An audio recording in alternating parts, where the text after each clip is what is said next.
আসসালামু আলাইকুম। সবাই কেমন আছেন? আশা করি সবাই ভালো আছেন। মমতা অ্যাসোসিয়েটস এর অফিসিয়াল এই চ্যানেলে আপনারা যেই ভিডিওগুলো দেখে থাকেন, সেগুলো সাধারণত আমার স্যার ইঞ্জিনিয়ার পনির আলম হাওলাদার উনি করে থাকেন এবং উনি সাধারণত হোস্ট হন।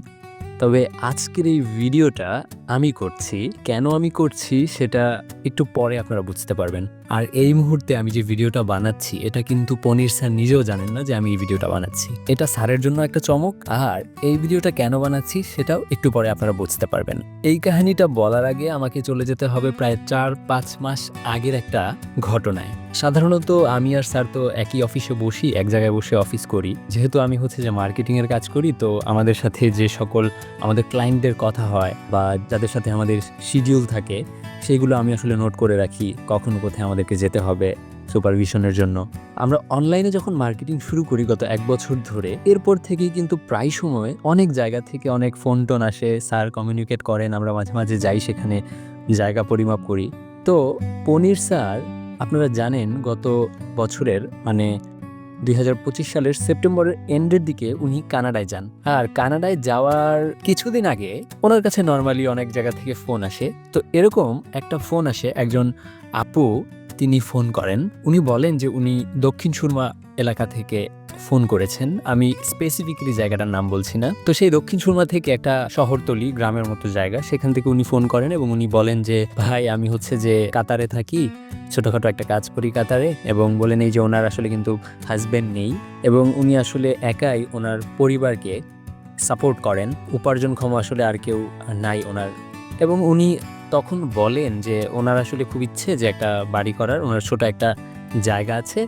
আর ওই জায়গাতে ইঞ্জিনিয়ার সাহেব কখন যেতে পারবেন, গিয়ে সেই জায়গাটা পরিমাপ করতে পারবেন। তো এরকম কথা হয়। আপনারা জানেন যে আমরা কিন্তু আসলে অনেক বড়, বড় প্রজেক্টে কাজ করি বা আপনারা দেখে থাকবেন। ছোটখাটো কাজ আসলে আমরা নেই না। ওই যে আপু উনি কাতার থেকে আবারও ফোন করেন। প্রায় সময় কথা হতো যে আপনি যাবেন কিনা। তো আসলে ব্যস্ততার জন্যই হোক আর যেকোনো কারণেই হোক আমাদের আসলে যাওয়া হচ্ছিল না। আর ওই আপুও বারবার ফোন করছিলেন। অনেক সময় পনির ভাই, আমার স্যার, আমি ভাই বলে সম্বোধন করি অফিসে। তখন আমি পনির ভাইকে বললাম যে, "ভাই সম্ভব কিনা আমরা যদি একদিন যাই সেই জায়গাটা পরিমাপ করতে?" যেহেতু ওই আপু আমাদেরকে বারবার ফোন করছিলেন। এনিওয়ে আপনারা জানেন এই বছরের শুরুর দিকেই আমরা ২ টা প্রজেক্টে আমাদের অনগোয়িং। একটা নবীগঞ্জের সাইট শুরু হয়ে গেছে এবং আরেকটা হচ্ছে বাহুবলে আমাদের অনগোয়িং।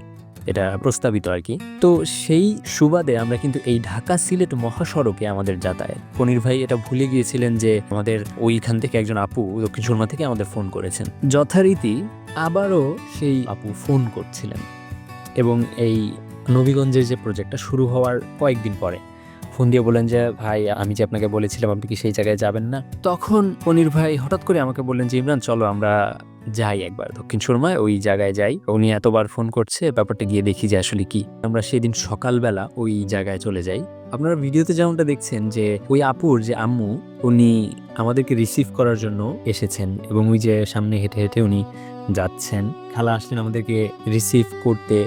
ওনার বেশভূষা বা সবকিছুতে বোঝা যাচ্ছিল যে ওনাদের যে অর্থনৈতিক অবস্থা সেটা এতটা রিচ না ওনারা। আমরা আস্তে, আস্তে গেলাম। উনি আমাদেরকে রাস্তা দেখিয়ে, দেখিয়ে ওনার বাসা পর্যন্ত নিচ্ছিলেন। গ্রাম্য একটা পরিবেশ, একেবারে গ্রাম এলাকা। আমরা সেই গ্রাম এলাকা দিয়ে যাচ্ছিলাম। পনির ভাই গাড়িটা রাখলেন। তো গাড়ি থেকে নামার পরে খালাকে আসলে বললেন যে, "খালা আমার তো দেরি হয়েছে আসতে, এজন্য সরি।" বলল যে, "বাবা সমস্যা নাই।"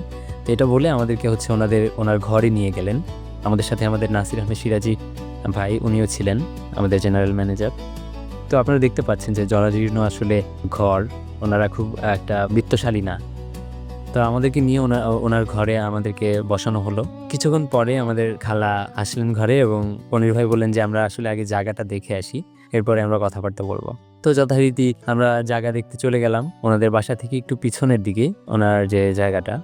দেখলাম যে হ্যাঁ, একটা জায়গা এখানে আছে। ছোটখাটো একটা জায়গা যেখানে ওই যে কাতার থেকে আপু ফোন করেছেন। ওনার একটা স্বপ্ন যে এখানে উনি একটা বাড়ি করতে চান। আন্টির সাথে কথাবার্তা হওয়ার পরেও যে ওনাদের যে ইমোশনটা আমরা সবাই আসলে ফিল করতে পারছিলাম। সাধারণত আমরা কোনো সাইটে গেলে আমাদের পনির ভাই উনি নিজের হাতে কখনো মাপ-টাপ নেন না। আমি সাধারণত দেখা গেছে যে রশি ধরছি বা আমাদের সাথে যারা থাকে ওয়ার্কাররা ওদেরকে দিয়ে হচ্ছে মাপানো হয়। কিন্তু এই জায়গায় আমি অবাক হলাম যে পনির ভাই জাস্ট আমাকে বললেন যে এই মাপটা আমার নিতে হবে। আমি নিজে হচ্ছে যে এই মাপটা নিবো। তো কেন বললেন আমি জানি না। আরেকটা ব্যাপার হচ্ছে যে আমি যে ভিডিও করছিলাম এটার উদ্দেশ্য ছিল যে আমাদের যে কাতারের যে আপু আছে উনাকে এই ভিডিওটা দেখানো যে আমরা গিয়েছিলাম আপনার জায়গায় এবং গিয়ে আমরা মাপামাপি করেছি। জাস্ট এই কারণে কিন্তু ভিডিও করা হচ্ছিল। বাট এখন যে আপনারা আসলে ভিডিওটা দেখছেন এটা আসলে আমার আইডিয়া যে না, এরকম একটা কিছু আপনাদের সাথে শেয়ার করা উচিত। তো মাপামাপি শেষ করার পরে আমরা সেই খালার বাসায় আবার গেলাম। ঘরে ঢুকে আমরা বসার পরে একটা জিনিস পার্সোনালি খেয়াল করলাম যে ওনাদের ঘরটা কিন্তু ছোট হলেও খুব সুন্দর করে পরিপাটি করে সাজানো। এর দ্বারা বোঝা যায় যে যে মানুষগুলো আমাদেরকে ইনভাইট করে নিয়ে গেছে ওনারা খুব রুচিশীল মানুষ। ওই যে থাকে না যে সাধ্যের মধ্যে সবটুকু সুখ বা এরকম একটা কথা, এইরকম কিছু একটা যে সাধ্য যতটুকু ঠিক ততটুকুর মধ্যেই পরিপাটি থাকার মতো একটা অবস্থা। খালার সাথে কথা বলছিলাম এবং খালা তখন ওনার যে জীবনের কিছু ব্যক্তিগত অভিজ্ঞতা আমাদের সাথে শেয়ার করছিলেন, যেগুলো আসলে ছিল খুবই হৃদয়স্পর্শী। ওই যে আপু যিনি কাতারে থাকেন উনি আসলে ওনাদের পরিবারের একজন একমাত্র মানুষ যিনি কিনা এই পরিবারটাকে সামলাচ্ছেন এবং উনি খুব অল্প পরিমাণের একটা স্যালারি পান সেই কাতারে এবং সেখান থেকে উনি ওনার পুরো পরিবারকে চালান। সেই আপু আসলে স্বপ্ন দেখেছেন যে এত কষ্টের মধ্যেও উনি একটা বাড়ি করতে চান, এটা ওনার স্বপ্ন। এবং সেই জন্য উনি বারবার করে পনির ভাইয়ের কাছে উনি ফোন করছিলেন যে আপনি আমার জায়গায় একবার আসেন। আমরা তো আসলে অনেক বড় বড় কনস্ট্রাকশনের কাজ করি, অনেক বড় বড় জায়গায় যাই। তো আপু সাহস করে ওনার এই ছোট একটা কাজের জন্য পনির ভাইয়ের কাছে ফোন করেছেন এবং বারবার বলছেন যে আপনি আসেন ভাই আমার জায়গায় একবার পরিমাপ করেন। এই যে বিশ্বাসের জায়গা থেকে এই স্বপ্নের যে সাহস, সেই সাহসটাই আসলে এই আপুকে এতবার ইনফ্লুয়েন্স করেছে পনির ভাইকে ফোন দেওয়ার জন্য। খালা আমাদের জন্য খাবার নিয়ে আসেন। যখন আমরা জায়গা মেপে এসে বসলাম, পনির ভাই এসে বসলেন।